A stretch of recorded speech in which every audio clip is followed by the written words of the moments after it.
नमस्कार, आपके अपने चैनल अन्नू भक्ति में आपका स्वागत है। आज हम सुनेंगे गणेश जी के चमत्कार की कहानी। एक छोटे से गांव में रमेश नाम का एक गरीब किसान रहता था। उसकी ज़िंदगी संघर्षों से भरी हुई थी।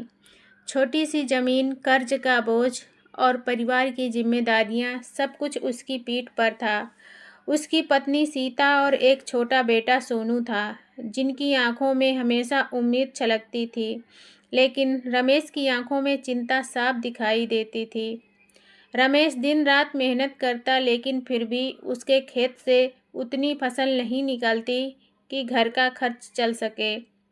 कई बार तो ऐसा होता कि घर में खाने के लिए भी कुछ नहीं बचता।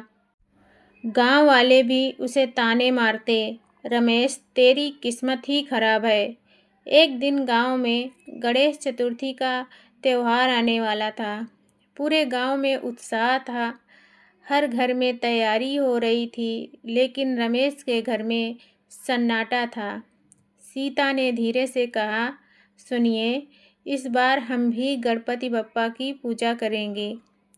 शायद हमारी किस्मत भी बदल जाए।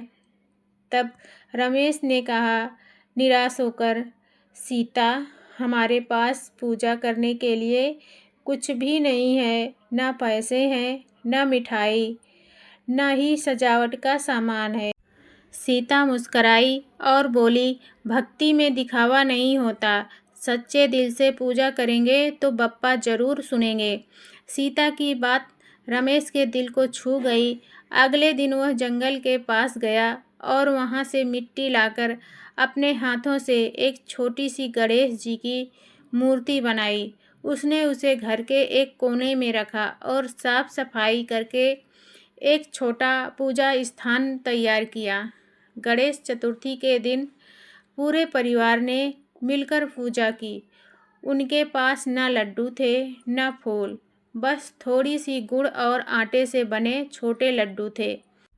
लेकिन उनके मन में सच्ची श्रद्धा थी। रमेश ने हाथ जोड़कर कहा, हे गणपति बप्पा, मैं बहुत परेशान हूँ, मेरे परिवार को संभाल लीजिए। मैं मेहनत करता हूँ, लेकिन सफलता नहीं मिलती। कृपा कीजिए बप्पा। उस दिन के बाद रमेश ने रोज़ सुबह उठकर गणेश जी की पूजा शुरू कर दी। धीरे धीरे उसके अंदर एक अजीब सा आत्मविश्वास आने लगा। वो पहले से ज़्यादा मेहनत करने लगा। एक दिन गांव में एक व्यापारी आया। उसे खेत के लिए अच्छे मजदूरों की ज़रूरत थी। उसने रमेश को काम पर रख लिया। रमेश ने पूरी ईमानदारी और मेहनत से काम किया।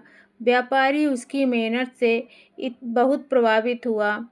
कुछ महीनों बाद व्यापारी ने रमेश को अपने साथ शहर चलने का प्रस्ताव दिया। पहले तो रमेश डर गया, लेकिन फिर उसने गणेश जी को याद किया और फैसला किया। शहर जाकर रमेश ने व्यापारी के साथ काम शुरू किया। धीरे धीरे उसने बहुत कुछ सीख लिया। व्यापार करना, लोगों से बात करना और पैसे संभालना। एक दिन व्यापारी ने कहा, रमेश, तुम बहुत मेहनती और ईमानदार व्यक्ति हो। मैं तुम्हें अपना पार्टनर बनाना चाहता हूँ। यह सुनकर रमेश की आंखों में आंसू आ गए।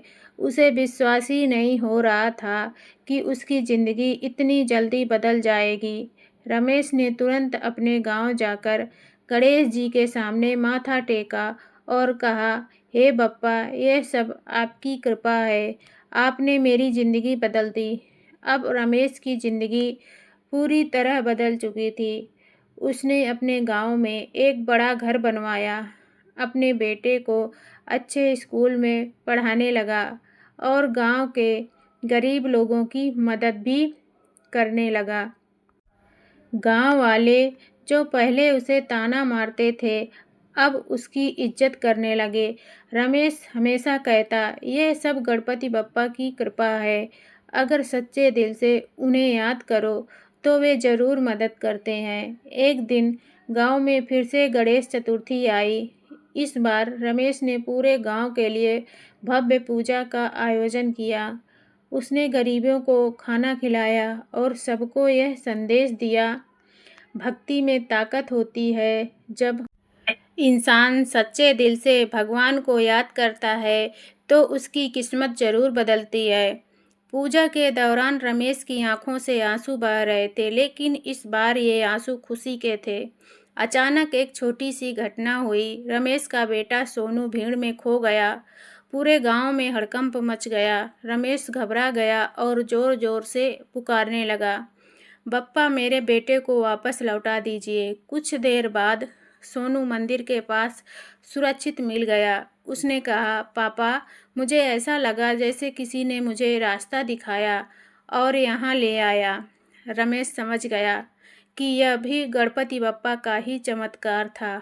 उस दिन रमेश ने सबके सामने कहा, गणपति बप्पा सिर्फ धन ही नहीं देते, वे हमारी रक्षा भी करते हैं। हमें बस उन पर विश्वास रखना चाहिए। ऐसी ही है गणेश भगवान की कृपा, जो सच्चे मन से उन्हें याद करता है सदैव अपने भक्तों की रक्षा करते हैं। तो अगर आप भी भगवान को मानते हैं तो कमेंट में एक बार जय गणपति बप्पा ज़रूर लिखना और उनकी कृपा ज़रूर बनी रहेगी आपके ऊपर। तो ऐसी ही अगर आप आगे भी कथाएं सुनना चाहते हैं तो एक बार कमेंट में जय गणपति बप्पा लिखकर चैनल को सब्सक्राइब ज़रूर कर लेना। तब तक के लिए धन्यवाद। जय गणपति बप्पा, जय गणपति बप्पा।